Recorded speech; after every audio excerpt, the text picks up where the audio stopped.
Shalom saudara-saudari yang terkasih dalam Kristus Yesus. Kita semua pasti pernah mengalami waktu yang baik dan buruk. Ada waktu dalam hidup kita di mana kita merasa bahagia dan damai. Ada waktu lain kita merasa kegelapan menyelimuti kita. Kita terus berjuang tanpa akhir. Jika dalam hidup ini kita mempunyai orang yang kita cintai dan mencintai kita, kita sehat, kita punya keluarga yang sempurna, kita punya banyak kegiatan yang menyenangkan dan memuaskan kita merasa berharga bagi orang lain, tentu saja kita merasa beruntung dan terberkati. Wajah kita pun pasti bersinar-sinar. Tapi terkadang ada waktu di mana kita tidak mengalami semuanya itu, atau kita mengalami kegagalan, atau kita khawatir akan hari esok.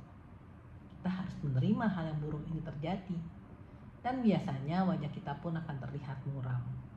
Lalu apa yang harus kita lakukan? Mari kita belajar dari Yesus. Bacaan Injil minggu lalu menceritakan Yesus dicobai iblis di padang gurun. Dan bacaan Injil minggu ini, yaitu minggu kedua Prapaskah ini, yang diambil dari Lukas 9 ayat 28b sampai 36, menceritakan momen lain dalam hidup Yesus. Di padang gurun, Yesus sendirian melawan iblis. Sedangkan sekarang di atas gunung, Yesus bersama ketiga muridnya, yaitu Petrus, Yohanes, dan Yakobus. Dan juga ada dua nabi besar Yahudi yang sedang bercakap-cakap dengan dia, Musa dan Elia. Bahkan terdengar suara Allah Bapa yang berkata, "Inilah anakku yang kupilih, dengarkanlah dia." Jika di padang gurun Yesus dicobai dan menang, di sini di gunung ini, saya rasa Yesus diberikan penghiburan dan penguatan, karena bahwa dia memang benar anak Allah yang dipilih.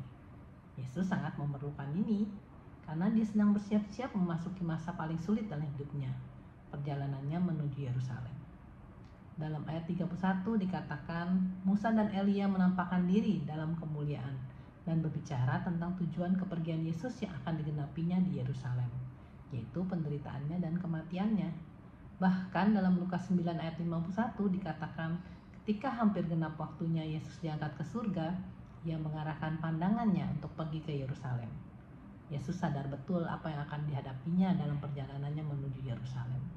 Penolakan, kesengsaraan, kematian menunggu dia. Dia tahu apa yang harus dilakukan untuk menghadapi ini semua. Yesus naik ke atas gunung. Dia naik ke atas gunung untuk mencari wajah Allah, untuk bercakap-cakap dengan Bapaknya, untuk menjalin hubungan dengan Bapaknya. Yesus tahu semua akan diambil dari dia. Tapi dia tahu kalau hubungan dengan Bapaknya adalah hal yang tidak dapat diambil dari dia. Ketika Yesus sedang berdoa, wajahnya berubah dan pakaiannya berubah menjadi putih berkilau-kilauan. Yesus dimuliakan. Dia melihat kemuliaan yang akan dia dapatkan setelah dia menderita. Mazmur 27 ayat 8, "Hatiku mengikuti firman-Mu, carilah wajah-Ku, maka wajah-Mu ku cari ya Tuhan." Mazmur mengundang kita untuk selalu mencari wajah Tuhan, yang adalah terang dan keselamatan kita. Jika kita ingin mendapat kekuatan dan penghiburan dalam hidup kita, kita harus memperdalam hubungan kita dengan Tuhan. Kita perlu mencari Dia. Salah satunya adalah dengan melalui doa. Doa artinya membuka diri kita untuk terus merasakan kehadiran Tuhan dalam hidup kita, sehingga kita bisa mendapatkan kekuatan dan penghiburan dari Dia. Dalam masa Prapaskah ini, kita semua dipanggil Tuhan untuk naik ke atas gunung, untuk berdoa seperti yang Yesus lakukan.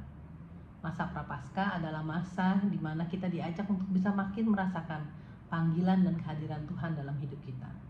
Kita dipanggil untuk menumbuhkan hubungan yang paling penting dalam hidup kita, yaitu hubungan kita dengan Tuhan. Karena kita tahu hal yang penting ini bisa mendatangkan sukacita dan harapan yang abadi. Saya pernah mengikuti sebuah retret. Dalam retret itu, Romo itu bercerita bahwa dalam perjalanannya ke sebuah kota, dia pernah bertemu dengan seorang ibu yang terkena kanker. Ibu ini berkata dia merasa sangat sedih karena dia sudah berdoa agar kankernya disembuhkan, tapi ternyata sampai saat ini dia belum disembuhkan. Romo ini menasihatinya untuk terus tekun berdoa. Setahun kemudian Romo ini bertemu kembali di kereta yang sama dengan ibu itu. Romo ini bertanya bagaimana keadaannya. Ibu itu menjawab dengan wajah yang penuh damai, "Romo, saya sudah mengikuti nasihat Romo untuk terus tekun berdoa mohon kesembuhan. Tapi ternyata saya tidak dapat disembuhkan. Ada sesuatu yang berubah dalam diri saya. Tuhan memang tidak menyembuhkan penyakit saya, tapi Tuhan menyembuhkan jiwa saya. Iman saya terus bertumbuh Dan saya mendapat kekuatan untuk melewati ini semua karena saya percaya bahwa Tuhan akan selalu menyertai saya. Saudara-saudariku yang terkasih, benar seperti yang dikatakan ibu itu. Melalui doa, kita akan mendapat kekuatan dari Tuhan, dimanapun kita sedang berada saat ini, baik dalam lembah penderitaan maupun dalam puncak sukacita. Bila ada masukan, mohon berikan komentar Anda. Jangan lupa di like dan subscribe, juga di-share agar kita bisa dapat saling memberkati. Amin. Tuhan Yesus memberkati kita semua.